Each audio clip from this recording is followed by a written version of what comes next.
Maranantsika ny vaovao kosa etsy amin'ny Carleton Nanosy no anatanterahana ny conférence lehibe fahavalo ambin'ny folo ny Rotary Club nanomboka androany izany conférence izany ary ny fahatelo ny volana meo avy zao kosa vao hifarana.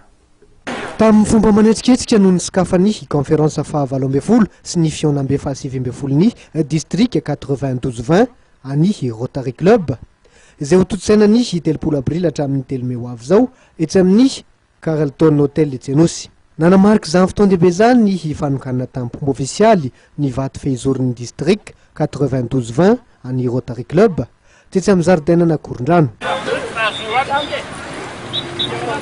Ny famotoana tetsy Anosy kosa aveo ireo mpikambanao anivon'ny Rotary Club avy amin'ny district 92-20 iroso amin'ny matso lehibe araka ny fomba fanaony.